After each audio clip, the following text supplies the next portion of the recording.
The following program contains shocking expressions of free speech. If you suffer from being tongue-tied, ankylosing, Randall might not be right for you. Check with your romper room teacher. Speaking the truth when others hold their tongues. Wrestling for justice with left-wingers and crocodiles. Resisting the temptation to keep the peace at any price. The host who has no equal. He uses sweet and low. Randall Terry.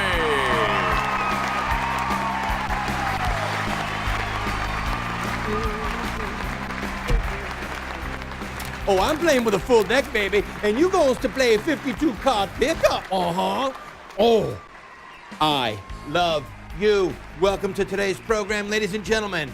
Is Karl Rove the emissary of the devil?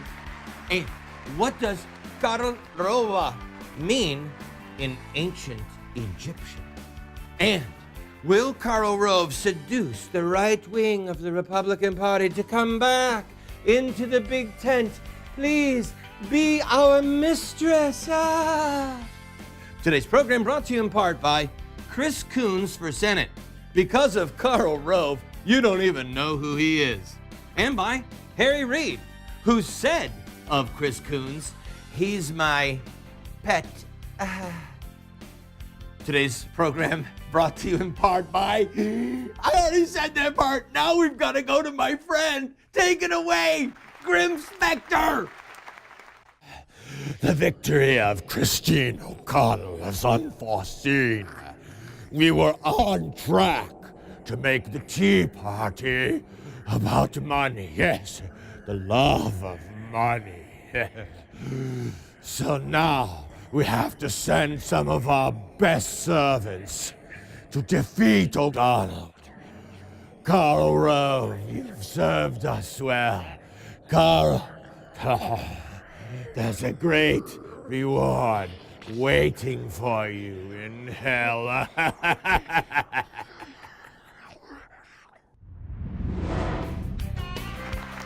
Welcome back to the program, friend. You are going to have so much fun on this show. Get ready to Devo it. Is that how you say that word? How you call it? Devo? What do you record it? You send it to your friends online. This is a day of rejoicing. Can he do that on the air? I just did. Why am I so happy? Because the insurrection has officially begun. I'm talking about watching Karl Rove get pummeled by the right wing. Sarah Palin, boom. Rush Limbaugh, boom. Sean Hannity, boom. Randall Terry orchestrating all of it behind the scenes. Just kidding. Nevertheless, it's a day of great rejoicing. Let's dance. Ding dong, the witch is dead. Karl Rove is out of his head. Wait, I even feel it coming on. You ready? I think I can do this. It's time for some table dancing, baby. Oh, yeah. Oh, Karl Rove in some deep doo-doo. That's what I'm talking about, baby. Yeah, these snakeskin boots are made of Karl Rove's political hide. Welcome to the program, ladies and gentlemen. Why am I so excited? I'm not making any of this up. My staff is running for the hills. Come back. There's not enough Prozac in the world to make me unhappy about what's happening today. You see, the fight for the Republican Party right now is a fight over principle. It's a fight over the lives of babies. It's a fight over marriage or the log cabin. That's code language for homosexual. Log cabin Republicans. It's a fight over eliminating the oppressive taxes that are burdening us, that have been voted for by Republicans, or by keeping us as slaves on the GOP plantation. And Karl Rove, you vile political serpent. Karl Rove has been a part of orchestrating the slow and steady defeat of eternal principle for years. All right, I'm going to tell you a personal story. This is personal. Can you believe that? Let's go for two personal stories. How do I know that these, what did I say, vile, despicable political snakes? How do I know just how evil they really are? Because I have experienced the wrath of the godless. Many of you are sitting going, why is Karl Rove beating up Christine O'Donnell? As Rush Limbaugh so eloquently pointed out, Karl Rove has never gone after the Democrats like that. Yeah, some of you watched this show a few days ago, and I came out swinging at Karl Rove because he is such a traitor. He is an enemy of righteousness. And I mean those words with surgical precision. Karl Rove is a baby-killing, pro-sodomite, pro-big government fascist. And I mean fascist in the economic sense, okay? He believes in the wedding of big government and big business. And he brought George Bush to power. So during the Bush presidency, Bush II, Karl Rove was the most powerful political operative in America. And he was setting the agenda. And now he can't set the agenda anymore. And so he comes out fighting against Christine O'Connell because she's the real article. She's a real Reagan Republican. She's, dare I say it, a Christian. So here's the personal story. In 1998, I ran against one of the servants of darkness named Maurice Hinchey. A fine man to have a cup of coffee with. You just don't want him making policy for you because basically everything that you would cherish, he would despise. Everything that you would fear, he would champion. Well, there were 4 Republican governors at that time who decided that they would rather have Maurice Hinchey than me. And they were Governor George Pataki from New York City, from New York State. They were Governor Pete Wilson from California, Governor Christie Todd Whitman from New Jersey, and Governor William Weld from Massachusetts. The first 2 states, California and New York, had the 2 most populous states in the Union. They were both led by baby-killing Republicans. All 4 of these ethical monsters, Pataki, Weld, Wilson, and Christie Todd Whitman, all 4 of them were diehard supporters of the child killers and the militant homosexuals. And so what did they do? My fellow Republicans who believe in the big tent, they raised money and spent exorbitant sums of money to defeat me. Republicans! And then in 2006, I ran in Florida for the state Senate in Florida against a man named Jim King. Some of you will remember the Terri Schiavo crisis, tragedy, where she was starved to death. Jim King is single-handedly responsible for her murder. Jim King supports child killing, the militant homosexual agenda. He wrote the death bill where you can off older people or people that are sick. He stopped even ultrasound requirements from happening in abortuaries. I ran against him in 2006 in a primary. And guess who made sure that I was defeated? Go ahead, take a guess. Republican Governor Jeb Bush, the president's brother. You better believe Karl Rove and he had a little phone call. You better believe that the people who helped orchestrate my defeat, raise exorbitant sums of money in 1998, were the same ones behind the scenes. They spent about $450,000 in independent expenditures in Florida in an itty-bitty state Senate race, not the U.S. Senate, the state Senate. They raised and spent about $450,000 to defeat me against Jim King. Now, why? Why? Because they hate that which is eternally just. You understand? I don't know any other way to say this to you. They do not believe in the commandment, you shall not murder. They do not believe in the commandment, thou shalt not commit adultery, that the sexual relationship created by God is between a man and a woman. Okay? They don't believe in liberty. They believe in the federal plantation, the state plantation. And so when the real article comes along, like Sharon Angle, or Rand Paul, or Christine O'Donnell, or yours truly, and I didn't get to win any primaries, but when those type of people come along, what happens? It's the Republicans, led by Karl Rove, and people like him, who trash them, badmouth them, try and defeat them. Hey, Karl, you vile political snake. If you spent half the time attacking Chris Coons in Delaware that you have spent bad-mouthing Christine O'Donnell, Chris Coons would be down 10 points instead of O'Donnell.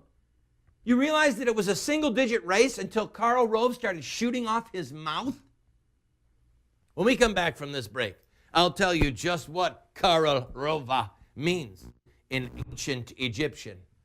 And we're going to play a political commercial, which might as well be a comedy cartoon concerning Nancy Pelosi, the Wicked Witch of the West. Ah, my pretty, my pet. There's a yard sale in the neighborhood. We need parking. Let's buy the yard.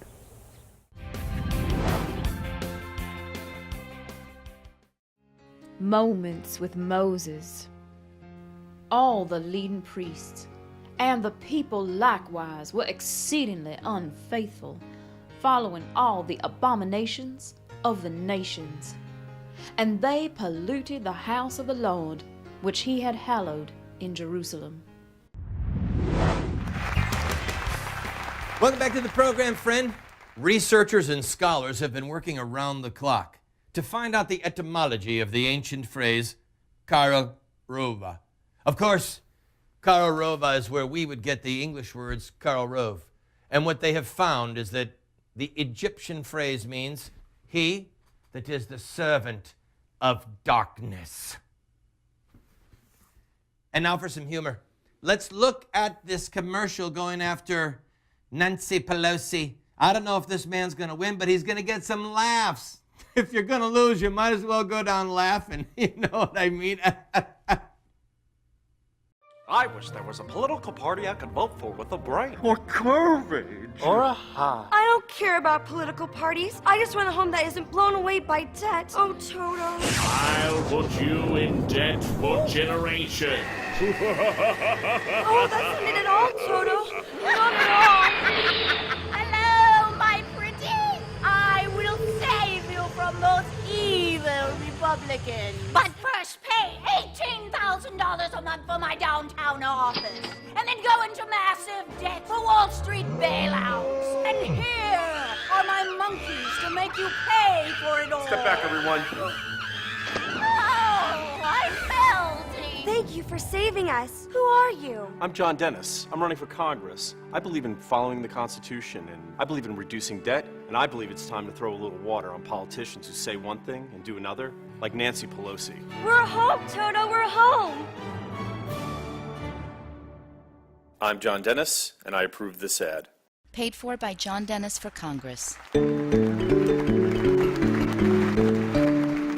Thank you, John Dennis. I don't know if Mr. Dennis is going to win, but wouldn't it be great if he sent her packing? I'm melting, melting. I'm going to take a quick break. When we come back, we'll take a look at some more of the fallout regarding so-called Quran desecration and the upcoming plans that we have, to which we want to invite you. Is the tapestry of your life woven by fear? I'll be right back. Ladies and gentlemen, Nancy Pelosi and Harry B. want to invite you to a party in hell.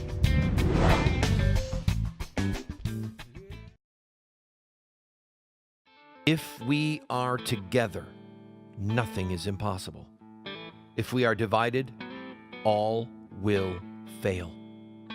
Sir Winston Churchill.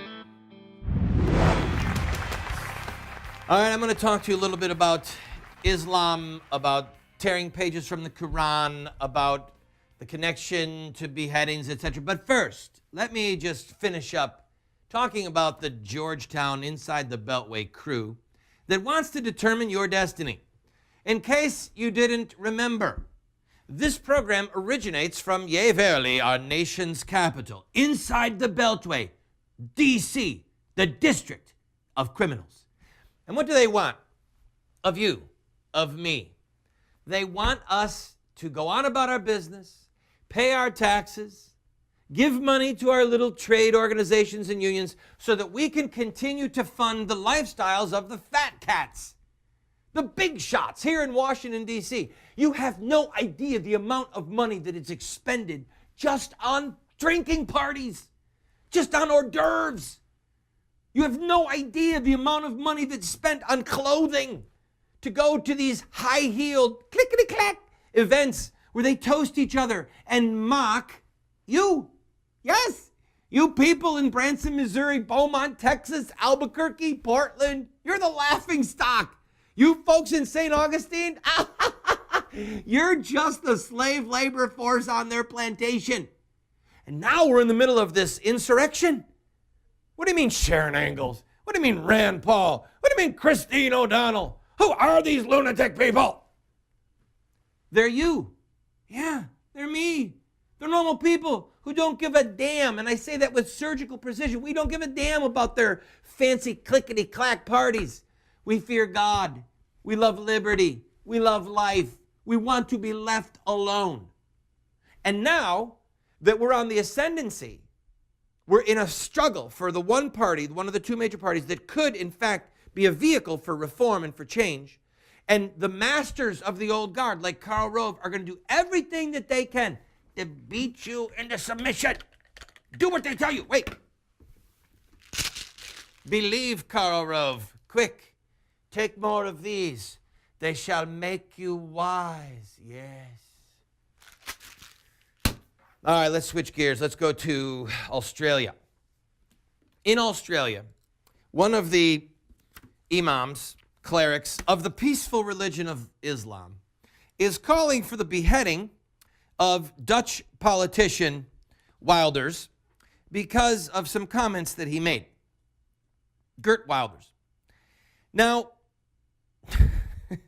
I want to ask, really and truly, how long are we going to keep up this charade that Islam is a peaceful religion? We are going to have 9 days of prayer beginning on September the 28th, culminating on October 7th. September the 28th is the feast day of the Archangel Saint Michael, the angel of war. October 7th is the day that the Christian navy defeated the Muslim navy at the Battle of Lepanto. It's the last crusade. It's the reason that you and I don't speak Arabic. Na'am. Ya abi, ana anta. We don't speak Arabic because of the Battle of Lepanto. We're going to have 9 days of prayer.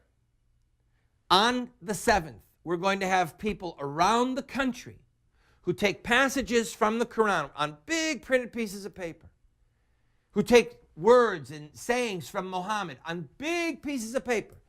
And we're going to do something very special with them because we want to begin the discussion as to whether or not Islam is a peaceful religion. Because we want to call on Arab, or rather Muslim leaders, both religious and political, to lay down the sword of Muhammad. Just lay it down. Let there be a free exchange of ideas. Let Christians go ahead and say what they want to say, and Jews say what they want to say, and Muslims say what they want to say without the threat of the cut neck. We want to have the debate in this country about the threat that Sharia law poses to our freedoms. And there are people right now who have been emailing me who are scared spitless. Leave them alone, leave them alone. They don't understand that their catechism is woven with fear. What they're doing is they're actually responding just exactly the way the Muslims want them to respond. Don't irritate them. Don't irritate them. Let's just be calm. Look at this guy is in Australia. This imam is in Australia calling for a Dutch politician to be beheaded. And you want us to not talk about this?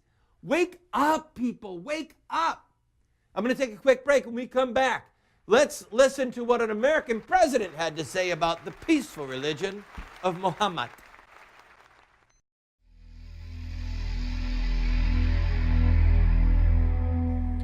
O Lord, thou God of vengeance, shine forth.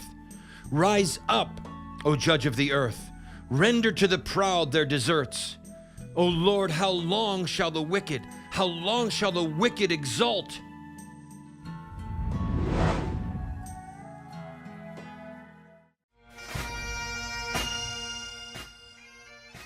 John Quincy Adams said he, Mohammed, poisoned the sources of human felicity at the fountain by degrading the condition of the female sex and the allowance of polygamy.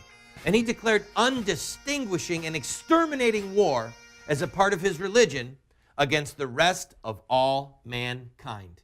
John Quincy Adams had the guts to say the truth. Go to terrycast.com and sign up for our email list, and we'll tell you what we're about to do.